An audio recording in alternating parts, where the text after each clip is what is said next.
देख रहे हैं लोकमत भारत और मैं हूं प्रियंका। रुक करते हैं ताजा खबरों की ओर। अमेरिकी राष्ट्रपति डोनाल्ड ट्रंप ने अमेरिकी संसद में अपने दूसरे कार्यकाल का दूसरा स्टेट ऑफ द यूनियन भाषण दिया। इस दौरान उन्होंने ईरान पर 32,000 प्रदर्शनकारियों को मारने का आरोप लगाया। ईरान में 28 दिसंबर से 14 जनवरी तक महंगाई के खिलाफ प्रदर्शन हुए थे। इस दौरान ट्रंप ने ईरान को कार्रवाई की धमकी दी थी। भाषण के दौरान ट्रंप ने कहा कि ईरान ऐसी मिसाइल डेवलप कर रहा है जो अमेरिका तक पहुंच सकती है। उन्होंने कहा कि ईरान ने पहले ही ऐसी मिसाइल बना ली है जो यूरोप और हमारे विदेशों में मौजूद ठिकानों के लिए खतरा है और वे ऐसी मिसाइलें बनाने पर काम कर रहे हैं जो जल्द ही अमेरिका तक पहुंच जाएगी। इसके साथ ही ट्रंप ने कहा कि अमेरिका ने पिछले साल ईरान की न्यूक्लियर फैसिलिटी पर हमला कर उसका न्यूक्लियर प्रोग्राम पूरी तरह खत्म कर दिया। ट्रंप ने कहा कि वे पहले कूटनीति से समस्या सुलझाना चाहते थे, लेकिन ईरान ने ये वादा नहीं किया और वे हथियार नहीं बनाएगा।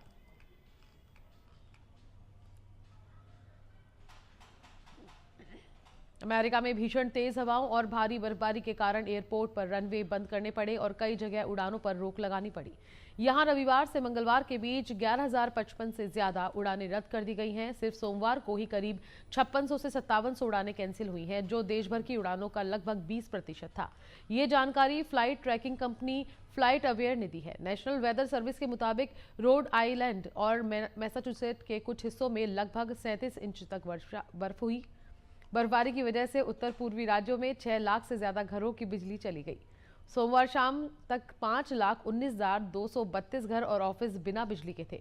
भारी बर्फबारी के कारण द बोस्टन ग्लोब अपने 153 साल के इतिहास में पहली बार अखबार नहीं छाप सका, क्योंकि कर्मचारी प्रिंटिंग प्रेस तक नहीं पहुंच पाए।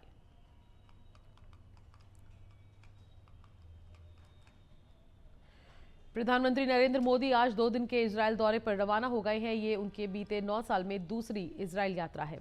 इससे पहले वे जुलाई 2017 में गए थे। बुधवार को राजधानी तेल अवीव पहुंचने के बाद पीएम मोदी नेतन्याहू के साथ प्राइवेट बातचीत करेंगे। मोदी आज इजरायल की संसद को भी संबोधित करेंगे। ऐसा करने वाले वे पहले भारतीय प्रधानमंत्री होंगे। इसके अलावा वे भारतीय समुदाय के कार्यक्रम में भी शामिल होंगे और टेक्नोलॉजी प्रदर्शनी का दौरा करेंगे। मोदी के इस दौरे पर भारत और इजरायल के हथियारों से जुड़ी डील पर बातचीत की संभावना है। इनमें ड्रोन और एंटी बैलिस्टिक मिसाइल सिस्टम शामिल है। इससे पहले नेतन्याहू ने रविवार को कहा था कि वे अपने प्रिय मित्र के इजरायल आने का इंतजार कर रहे हैं।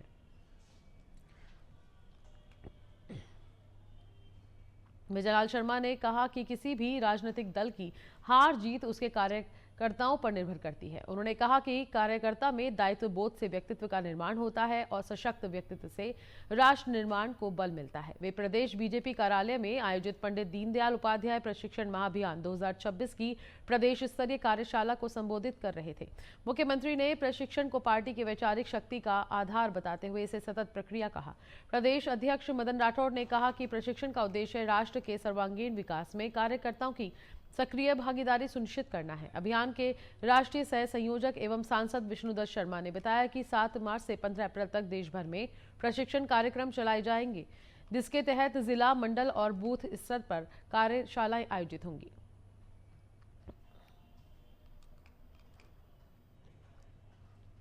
राजस्थान की धार्मिक नगरी पुष्कर में पहली बार हनुमंत कथा कर रहे बागेश्वर धाम के महंत धीरेन्द्र शास्त्री के हिंदुओं के 4 बच्चे पैदा करने वाले बयान से राजस्थान की सियासत गर्मा गई है। धीरेन्द्र शास्त्री ने सोमवार 23 फरवरी को कहा, कथा के पहले दिन हिंदुओं से कम 4 बच्चे पैदा करने की सलाह देकर नई बहस छेड़ के इस बयान के बाद राजस्थान में मुख्य विपक्षी दल कांग्रेस और सत्ताधारी दल बीजेपी के नेताओं की प्रतिक्रियाएं सामने आई है। धीरेन्द्र कृष्ण शास्त्री ने यह बयान दिया तो कांग्रेस ने भाजपा की राजनीतिक रणनीति करार दिया है। कांग्रेस प्रदेश अध्यक्ष गोविंद सिंह डोटासरा ने कहा कि भाजपा ने हमेशा से संतों का उपयोग अपनी सियासत के लिए किया है। पहले बाबा रामदेव का किया, अब बागेश्वर धाम का किया जा रहा है। वहीं नेता प्रतिपक्ष टीकाराम जूली ने इस सुझाव पर तंज कसते हुए कहा कि खुद के एक भी नहीं, दुनिया के 4 करवा दो। महाराज लोगों को चाहिए कि वो अच्छे प्रवचन करें, जनता को सही मार्ग पर जाना सिखाए, जनता को भय नहीं दिखाएं।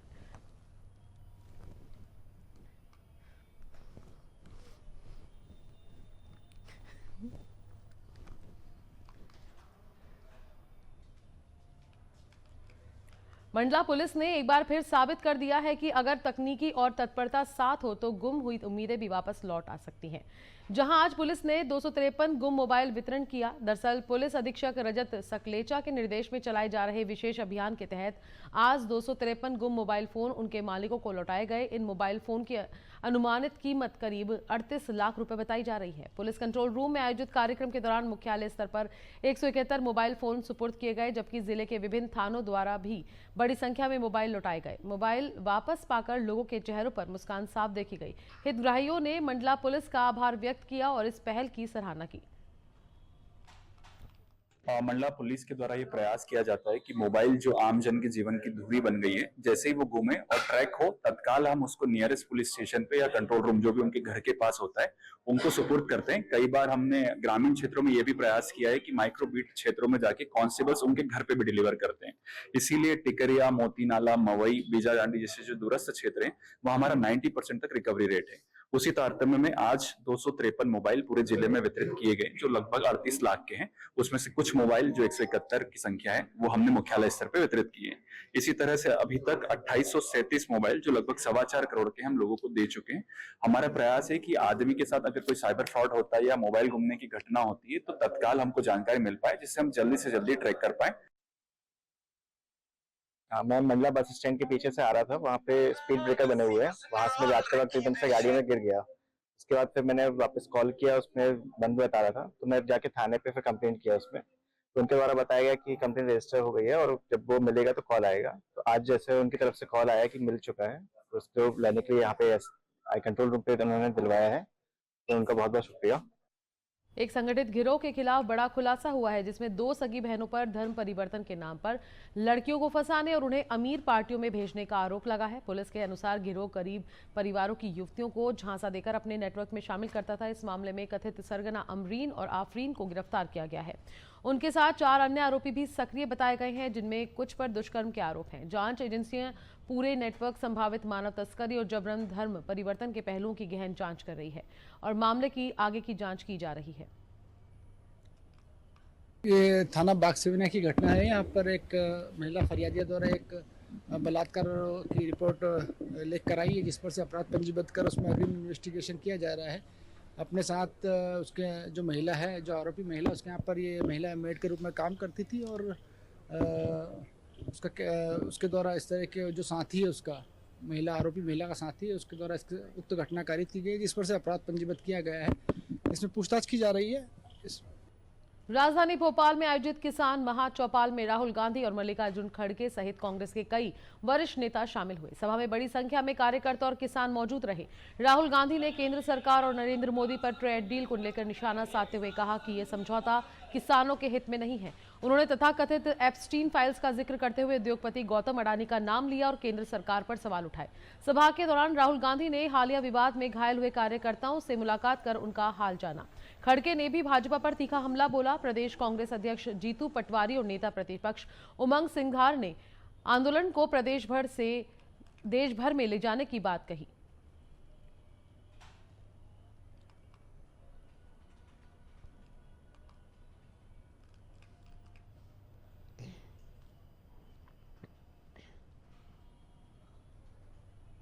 नरेंद्र मोदी जी ने ट्रंप को फोन कॉल लगाया। ट्रंप ने ट्वीट किया है कि हिंदुस्तान के प्रधानमंत्री ने मुझे फोन किया।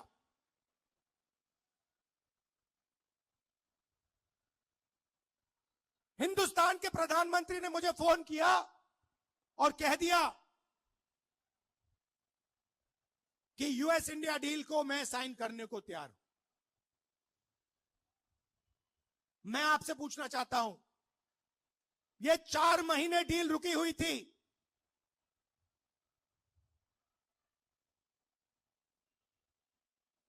चार महीने ये डील रुकी हुई थी। लोकसभा से नरेंद्र मोदी भाग के गए। आप सबने टीवी पे देखा, भागते हुए गए। अगले दिन झूठा बहाना बनाया कि कांग्रेस पार्टी की महिलाएं उन पर आक्रमण करने जा रही थी। सच्चाई है कि प्रधानमंत्री पार्लियामेंट में नहीं खड़े हो पाए। देखिए, किसानों के हितों का संवर्धन कहां है और किसानों को नुकसान कहां हुआ है, इस बात को लेकर राहुल गांधी जी ने और हमारे कांग्रेस प्रेसिडेंट ने अपनी बात कही है।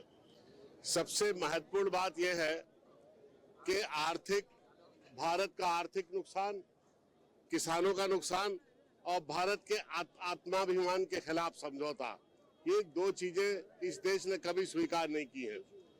ट्रेड डील जिस तरह से हुई है और उसके परिणाम और उसके जिस तरह से आने की संभावना है, उसको लेके हमारा किसान डरा हुआ है।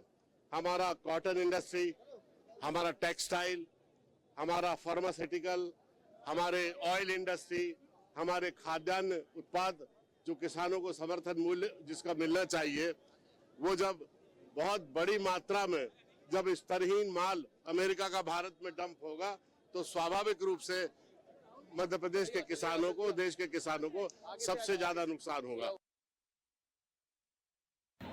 अमेरिका राष्ट्रपति ट्रंप को अपना दोस्त मानते थे। अरे हम तो चाय पे बात करते हैं, रोज उठते एक दूसरे को नमस्ते करते हैं। ये गोल पीटने वाला कौन? मोदी जी। आपको मालूम है, और बीजेपी के लोगों को जानना चाहिए। अरे जो मोदी जी रोज उठते चाय पे बात करते थे तो क्या बात करते थे? क्या हमारे भारत को बेचने का काम करते थे? क्या हमारे किसानों को बेचने का काम करते थे? क्या हमको गुलामी में डालने का काम करते? इतना डाकू प्राइम मिनिस्टर मैं अपनी जिंदगी में कभी नहीं हूँ। भारत और अमेरिका के बीच नरेंद्र मोदी और ट्रंप के बीच में हुई। ये ट्रेड अगर भारत और अमेरिका के बीच में होती तो फिर भारत के हितों का ध्यान रखा जाता, किसानों के हितों का ध्यान रखा जाता, देश के आम नागरिक की भावनाओं को समझा जाता। और ये डील नरेंद्र मोदी और ट्रंप के बीच में हुई। राहुल जी ने कई बार देश के सामने जो बातें कही, वो चाहे नोटबंदी की कही, ये कोशिश करेगा देश के अर्थव्यवस्था को। बात में मीडिया को खोल दो रही थी, नरेंद्र मोदी की बात से बात कर रही थी, से कहे थे नोटबंदी कोशिश कर देगा देश के अर्थव्यवस्था को। ग्वालियर नगर निगम प्रशासनिक संकट में फंसा हुआ है। यहाँ कई कर्मचारी और अधिकारी अपने मूल पद छोड़कर उच्च पदों पर काम कर रहे हैं। चपरासी और ड्राइवर अब निरीक्षण या विभाग प्रभारी बन गए हैं, जबकि कुछ बाबू और अधिकारी एक साथ कई विभागों के प्रभारी हैं। उदाहरण के तौर पर मुकेश बंसल मूल रूप से उद्यान अधीक्षक है, लेकिन 2 उच्च पदों पर काम कर रही हैं। भृत्यु देवेंद्र जाटव राजस्व, कर संग्रह, विशाल सिंह कई टीमों के प्रभारी हैं और प्रदीप श्रीवास्तव उपायुक्त समेत कई विभाग देख रहे हैं। निगम आयुक्त संघप्रिय ने स्वीकार किया है कि 100 से अधिक कर्मचारी अपने मूल पद से ऊपर कार्यरत हैं। समस्या की मुख्य वजह लंबे समय से पदोन्नति नहीं होना और स्टाफ की कमी है। नई आबादी और 6 नए वार्ड जोड़ने के बावजूद भर्ती नहीं हुई। निगम परिषद में विरोध जारी है और सत्ता विपक्ष के पार्षद समाधान की मांग कर रही है।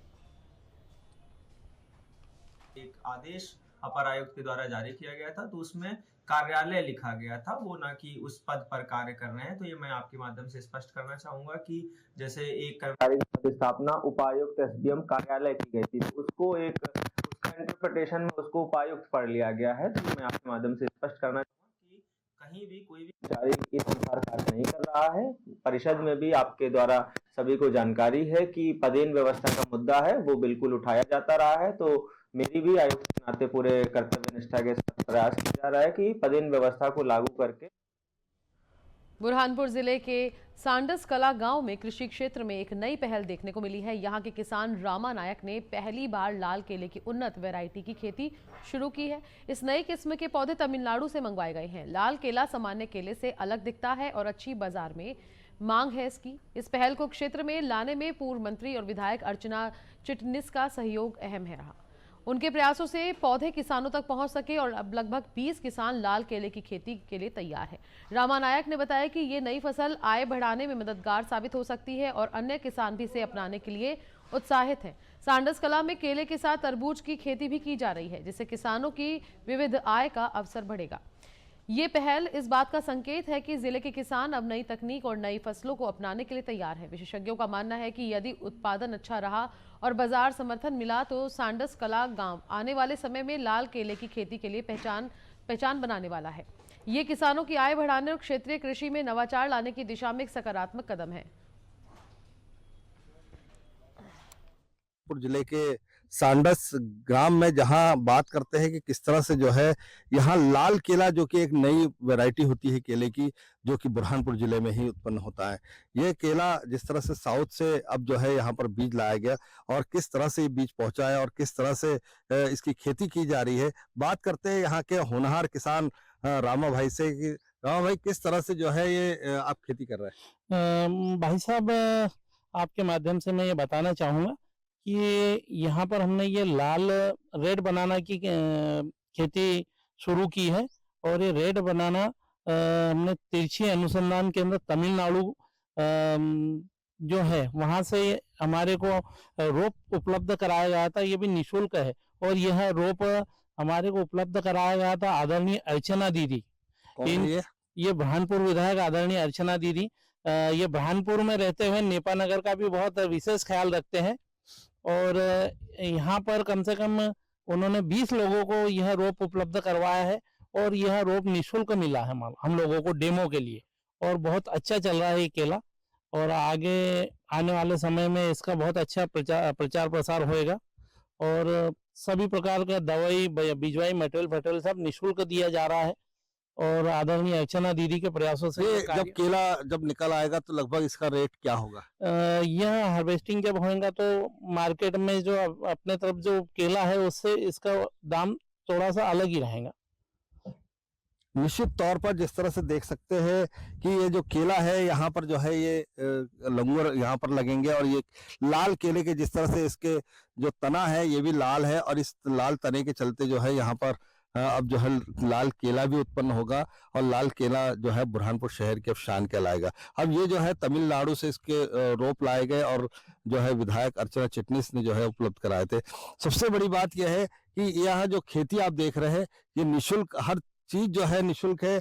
यहाँ पर यदि हम बात करें तो जो केला तो केला है ही है, लेकिन साथ में जो है यहाँ पर तरबूज की खेती भी जो है साथ में की जा रही है, जिससे कि जो हम कहावत है कि आम तो आम गुठलियों के भी दाम, यानी केला तो होगा ही होगा, लेकिन यहाँ पर जो है तरबूज की खेती भी साथ में की जा रही। और भी कुछ बताना चाहेंगे कि तरबूज की खेती के साथ में इस केले के साथ साथ हमने इसमें इंटरक्रॉप तरबूज लगाया है, तो ये 3 महीने की फसल रहती है तरबूज, तो ये केले के साथ साथ ये तरबूज भी बहुत अच्छे भी दाम है और अभी हार्वेस्टिंग होना है 2-3 दिन में, तो बहुत बढ़िया फायदा होगा इसमें हम लोगों को। निश्चित तौर पर जो है ये केले के साथ साथ जो है यहाँ पर जो है तरबूज भी अब पैदा हो रहा है, जिससे कि इनको एक अलग ही दाम मिलेगा। कैमरा पर्सन राजू के साथ गोपाल देवकर, लोकमत भारत, बुरहानपुर।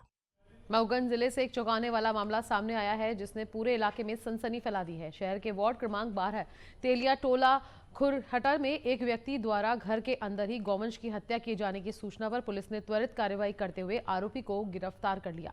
जानकारी के अनुसार आरोपी की पहचान शरीफ खान के रूप में हुई है। बताया जा रहा है कि आरोपी अपने घर के अंदर ही गौवंश को काटकर मांस तैयार कर रहा था। मामले की सूचना मिलते ही पुलिस टीम तत्काल मौके पर पहुंची और छापा मारकर कार्रवाई की। छापे के दौरान पुलिस को मौके से लगभग 10 किलो कटा हुआ मांस, गौवंश का एक पैर तथा वारदात में इस्तेमाल किया गया गड़ासा बरामद हुआ।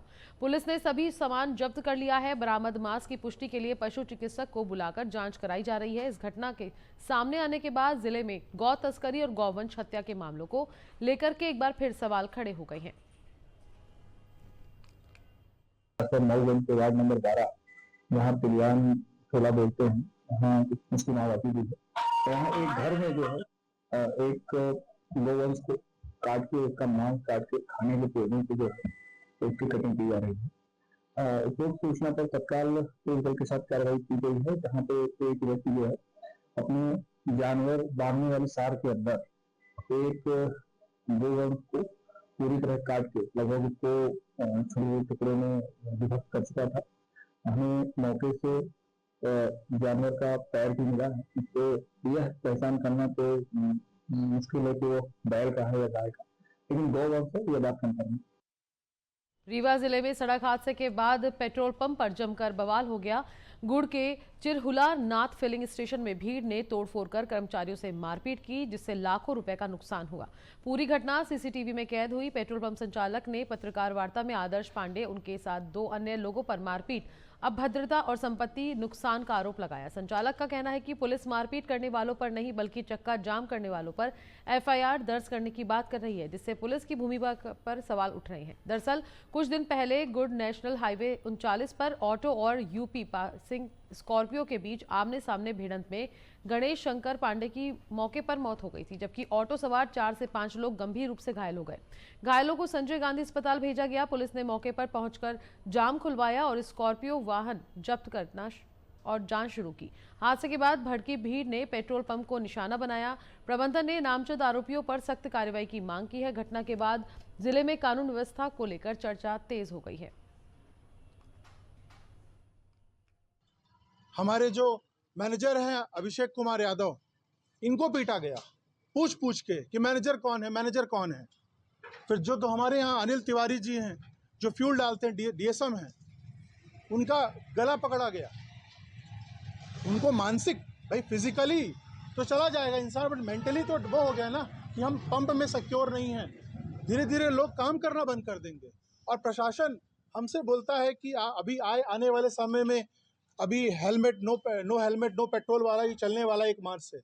हम प्रशासन का सहयोग करेंगे, क्योंकि प्रशासन से सब एक पूरा सब चीज़ चलती है, बट प्रशासन को भी हमारा सहयोग करना चाहिए। उमरिया जिले में समर्थन मूल्य पर धान उपार्जन के दौरान बड़ी लापरवाही सामने आई है। पूजा वेयरहाउस में तोल कांटा खराब होने के कारण 48 ट्रकों में कुल 144 क्विंटल धान कम पाए जाने का मामला उजागर हुआ। शिकायत मिलने पर खाद्य विभाग ने जांच की गड़बड़ी पाई गई है। जानकारी के अनुसार जिले में 1 दिसंबर से 20 जनवरी तक समर्थन मूल्य पर धान खरीदी की गई थी। इस दौरान विभिन्न खरीदी केंद्रों से धान का भंडारण पूजा वेयरहाउस में कराया गया। बाद में परिवहन व तोल प्रक्रिया के दौरान संदेह होने पर जांच कराई गई, जिसमें 48 ट्रकों में कुल 144 क्विंटल धान कम निकला। खाद्य अधिकारी ने पूजा वेयरहाउस प्रबंधन को कारण बताओ नोटिस जारी किया है। साथ ही वेयरहाउस में लगे तोल कांटा को सील कर दिया है।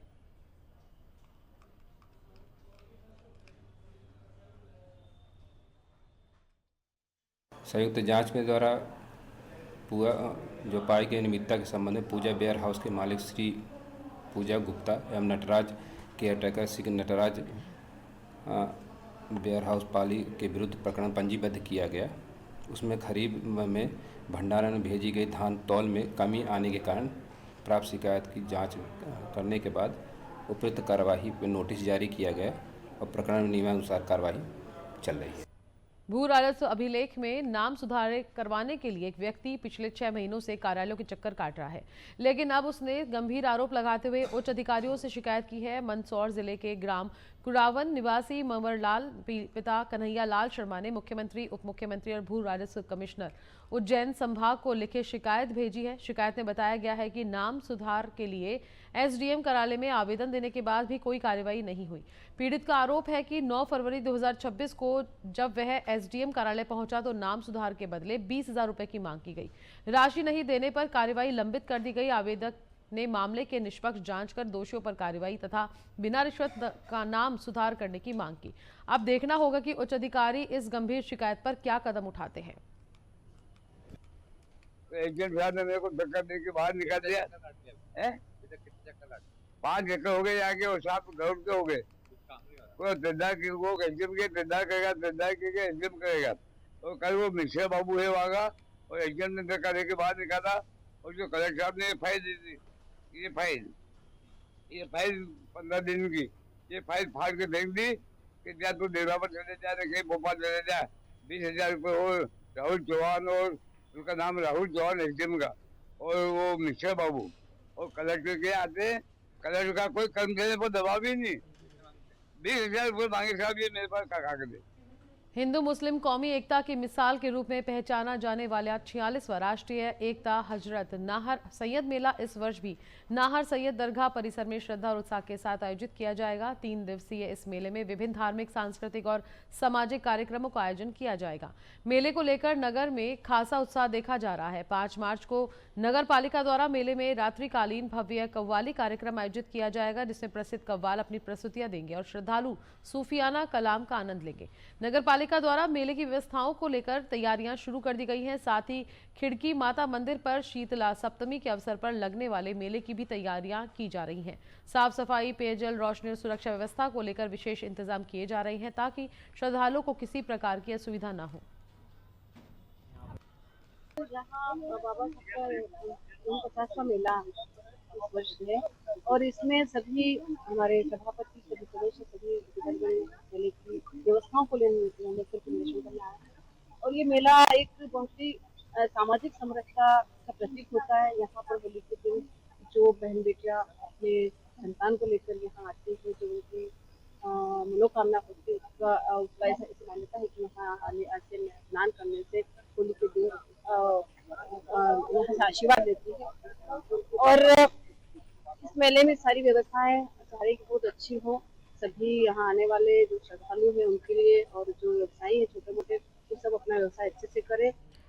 नेता प्रतिपक्ष उमंग सिंघार ने मास्टर प्लान को लेकर सरकार पर गंभीर आरोप लगाए हैं। उन्होंने कहा कि मुख्यमंत्री और नगरीय प्रशासन मंत्री के बीच टकराव स्पष्ट है, जिससे मास्टर प्लान कार्यान्वयन अटका हुआ है। उन्होंने मंत्री को फ्री हैंड दिए जाने की आवश्यकता जताई और कहा कि अगर फ्री हैंड नहीं देना चाहते तो इस्तीफा लेना चाहिए। उनके अनुसार अवैध कॉलोनियों का निर्माण लगातार जारी है और कुछ लोग अवैध निर्माण को वैध बता रहे हैं। बड़े शहरों की जनता के साथ अन्याय हो रहा है और इंदौर, भोपाल को लेकर सरकार असंवेदनशील साबित हुई है। जनता को मास्टर प्लान की जरूरत है, लेकिन राजनीतिक टकराव इसे रोक रहा है। उससे जिस प्रकार से सरकार के मंत्री और मुख्यमंत्री में लड़ाई चल रही है, ये विधानसभा में स्पष्ट दिख रही है। और क्यों मुख्यमंत्री नगरीय प्रशासन मंत्री को फ्री हैंड नहीं देना चाहते? अगर फ्री हैंड नहीं देना चाहते तो फिर उनसे इस्तीफा ले लो। अगर फ्री हैंड रखना चाहते हो तो उनको काम करने दो। तो मुख्यमंत्री जी और नगरीय प्रशासन में जिस प्रकार से लड़ाई चल रही है, और उससे प्रदेश का मास्टर प्लान रुक गए। कई 1.5 साल से मास्टर प्लान रुके। कई बार हमने विपक्ष ने बात करी। इंदौर की बात करते, इंदौर के प्रभारी मंत्री भी है, सीएम, नगरीय प्रशासन भी वहाँ के है। क्या इंदौर के लोगों को मास्टर प्लान नहीं मिलना चाहिए? पूर्व नगरीय प्रशासन मंत्री जयवर्धन सिंह ने विधानसभा में कहा कि गौ मांस पर सरकार कोई जीएसटी नहीं ले रही। उन्होंने आरोप लगाया कि प्रदेश सरकार ने केंद्र सरकार का हवाला देकर जवाब दिया। मास्टर प्लान को लेकर जयवर्धन ने बताया कि हमारी सरकार के समय प्लान बन रहा था, लेकिन सरकार गिर गई। उन्होंने कहा कि कमलनाथ ने सुझाव दिया था कि भोपाल का मास्टर प्लान तैयार किया जाए। सदन में कैलाश विजयवर्गीय ने बताया कि प्लान का ड्राफ्ट 2 साल में तैयार है और सीएम की मंजूरी का इंतजार कर रहे हैं। जयवर्धन का दावा है कि सरकार पुराने काम को आगे नहीं बढ़ा रही। तो उत्तर में ये मुझे जानकारी मिली है कि वो केंद्र सरकार से इनको ऐसे डायरेक्टिव मिले हैं। आप कल्पना करो, केंद्र सरकार भी भाजपा की, राज्य सरकार भी भाजपा की, लेकिन आज ये इतने बेशरम हो गए हैं कि गौ मांस के विक्रय पर भाजपा सरकार 0% जीएसटी लगा रही है। भाजपा के लोग बड़े बड़े बातें करते हैं हमारे सनातन धर्म के बारे में, लेकिन वहीं बड़े अफसोस की बात है कि भाजपा सरकार ने मध्य प्रदेश पे गौ मांस के विक्रय पर 0% जीएसटी लागू किया है। ये मुझे आज उत्तर मिला है मेरे विधानसभा के प्रश्न में, और जब मैंने पूछा ऐसा क्यों किया गया है, क्या इस पे पुनः विचार किया जाएगा, तो उत्तर में ये मुझे जानकारी मिली है कि वो केंद्र सरकार से इनको ऐसे डायरेक्टिव मिले हैं। राजस्थान की पूर्व मुख्यमंत्री वसुंधरा राजे ने ज्योतिर्लिंग भगवान श्री महाकालेश्वर जी के दर्शन किए। दर्शन के बाद उन्होंने भगवान श्री वीरभद्र जी का और श्री महाकालेश्वर ध्वज चल समारोह में निकलने वाले ध्वज का भी पूजन किया। नंदी हॉल में नंदी का पूजन कर बाबा महाकाल को जल अर्पित किया। मंदिर प्रबंध समिति की ओर से सहायक प्रशासक मूलचंद जूनवाल और सहायक प्रशासक प्रतीक द्विवेदी ने वसुंधरा राजे का स्वागत किया। वसुंधरा राजे सिंधिया ने कहा कि राजस्थान के लोग बड़ी संख्या में महाकाल मंदिर में आते हैं। भगवान महाकाल का हम सब पर आशीर्वाद रहे। सुख दुख में हम भगवान शिव के पास आते हैं। महाकाल मंदिर में भक्तों को सुलभ दर्शन मिल रहे हैं।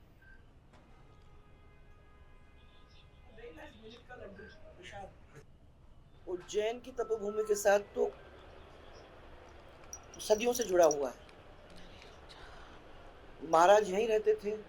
उज्जैन में सूर्य मंदिर के पास हमारा आवास था, और महाकाल के दर्शन का तो मैंने रूटीन था। उनके राजमाता साहब के उनके जाने के सबके बाद अब हम लोग भी जो रह गए हैं वो भी लगातार मंदिर में आते ही हैं। इस मंदिर के साथ हमारा इतना पुराना जुड़ाव है और मान्यता है। हमारे राजस्थान के भी बहुत सारे लोग दर्शन करने लगातार आते हैं और मेरे क्षेत्र के जो मेरे इमीडिएट क्षेत्र है जिससे मैं अभी जीत के आई हूँ, उस क्षेत्र के लोग तो लगातार होते क्योंकि वो तो लगे लगे हैं। इनका हम सब के ऊपर बहुत आशीर्वाद रहा है। बुरहानपुर की विधायक अर्चना चिटनिस की पहल पर भोपाल से भुसावल के बीच नई ट्रेन या मेमू रेल सेवा शुरू करने का मार्ग प्रशस्त हो गया है। विधानसभा में प्रस्तुत अशासकीय संकल्प को सदन ने सर्वसम्मति से पारित कर दिया। केंद्र सरकार को भेजने का निर्णय लिया गया था। अर्चना चिटनिस ने भोपाल से भुसावल के मध्य नई ट्रेन अथवा मेमू सेवा प्रारंभ करने का प्रस्ताव रखा। उन्होंने बताया कि इस रूट पर लंबी दूरी की ट्रेन तो है, लेकिन सामान्य श्रेणी के डिब्बों की कमी है और आरक्षण की समस्या के कारण आम यात्रियों, विद्यार्थियों और मरीजों को भारी परेशानी उठानी पड़ती है। उन्होंने सुझाव दिया कि यदि नई ट्रेन संभव न हो तो वर्तमान में चल रही ट्रेन संख्या 11,115 और 11,116 को इटारसी से आगे भोपाल तक बढ़ाया जाए, जिससे संसाधनों का बेहतर उपयोग हो सके और यात्रियों को सीधी सुविधा मिल सके। उन्होंने बताया कि इस रेल सेवा से भोपाल, बुरहानपुर, हरदा, खंडवा, टिमरनी, खिड़किया और इटारसी सहित मार्ग के छोटे स्टेशनों को लाभ मिलेगा और व्यापार, शिक्षा और चिकित्सा के क्षेत्र में आवागमन आसान होगा। जैसा माननीय सीतारमण शर्मा जी ने भी कहा कि भोपाल आने के बहुत सारे कारण उस रूट पर होते। ये हमारी राजधानी है, शैक्षणिक कारणों से और मेडिकल रीजन से भी यहाँ पे आना होता है। पूर्व में 1975 और 1980 में एक ट्रेन संचालित होती थी जो बाद में बंद कर दी गई। मेरा आपसे मतलब ट्रैफिक नहीं होने के कारण, जैसा माननीय कैलाश जी कह रहे थे, फुटफॉल नहीं होने के कारण बंद करी गई। अब अत्यधिक वृद्धि यात्रियों की संख्या में हुई है। मेरा ये सुझाव भी है और आग्रह भी है, और अगर इसमें नई ट्रेन ना भी प्रारंभ की जाए तो ट्रेन संख्या 11-11-5 डाउन वो इटारसी तक आती है और इसी प्रकार ट्रेन संख्या 11-11-16 ये अप साइड की ट्रेन है और इटारसी आने के बाद ये ट्रेन 17 घंटे यार्ड में खड़ी रहती है। अगर इस ट्रेन को भी भोपाल तक बढ़ा दिया जाए, एक्सटेंड कर दिया जाए, तो वो जो समय खड़ी रह रही है, खड़े रहने के बजाय वो भोपाल से आके वापस जाएगी। और वर्तमान में खंडवा से बुरहानपुर ट्रेन जाती है रात में 1 बजे, तो रात में 1 बजे उसको पैसेंजर कहाँ मिलेगा खंडवा से बुरहानपुर जाने के लिए? यही अगर भोपाल तक एक्सटेंड होके पलट के जाएगी तो सुबह 5 बजे हमें खंडवा से ट्रेन मिलेगी। रास्ते के बहुत सारे छोटे छोटे गांव, ग्रामीण क्षेत्र के स्टेशन को भी लाभ होगा। भगवान श्री ओंकारेश्वर ज्योतिर्लिंग और बाबा महाकाल का प्रसाद अब घर घर तक पहुंचने वाला है। सीएम मोहन यादव ने डाक सेवा सम्मेलन में सेवा का शुभारंभ किया। इस मौके पर मोहन यादव ने कहा कि एक समय सिर्फ चिट्ठियां पहुंचाने वाला विभाग अब बाबा महाकाल और श्री ओंकारेश्वर ज्योतिर्लिंग मंदिर के प्रसाद के वितरण के लिए नई पोस्टल सेवा लागू कर रहा है। इस मौके पर केंद्रीय संचार मंत्री सिंधिया ने कहा कि हमारा संकल्प है कि देश में डाक विभाग को विश्व की सबसे बड़ी लॉजिस्टिक शक्ति के रूप में स्थापित करेंगे। कलेक्टर ऋषभ गुप्ता ने कहा कि श्री ओंकारेश्वर ज्योतिर्लिंग के लाइव दर्शन के बाद अब श्रद्धालुओं को डाक सेवा के माध्यम से प्रसाद मिलेगा, जिसका शुल्क 300 रुपए है और जिसमें 12 लड्डू का प्रसाद मिलेगा। इसके लिए मंदिर ट्रस्ट और डाक सेवा के बीच समझौता हुआ है। सर पर जब आज हमारा पोस्ट ऑफिस डिजिटल हो रहा है, फास्ट गति से पार्सल को डिलीवर कर रहे हैं, तो कई सारे कार्यक्रम जोड़े हैं। ऐसे में अभी यहाँ से बाबा महाकाल और ओंकारेश्वर महादेव दोनों का प्रसाद का नया कार्यक्रम भी चालू हुआ है। एक बार फिर जोरदार अभिनंदन। प्रसाद में पार्सल के माध्यम से जो मैं आपको बधाई देना चाहूंगा माननीय सिंधिया जी, सच में दोनों ज्योतिर्लिंग बाबा महाकाल और ओंकारेश्वर जो चाहेगा हमारे हाथ से प्रसाद पहुंच रहा है। ये प्रसाद की एक आपकी पहुंचाने की ड्यूटी भले होगी, लेकिन सच में इतना पुण्य का काम है। मैं आपको भी बधाई देता हूँ, माननीय सिंधिया जी को भी बधाई देता हूँ। संजय गांधी ताप विद्युत केंद्र में हुए हादसे में कर्मचारी बुरी तरह झुलस गया। घटना उमरिया जिले के पाली स्थित संजय गांधी ताप विद्युत केंद्र की है। कर्मचारी का शरीर, चेहरे सहित कई जगह जल गया। वह केके पावर लिमिटेड कंपनी में काम कर रहा था। कर्मचारी का शहडोल के श्री राम अस्पताल में इलाज चल रहा है।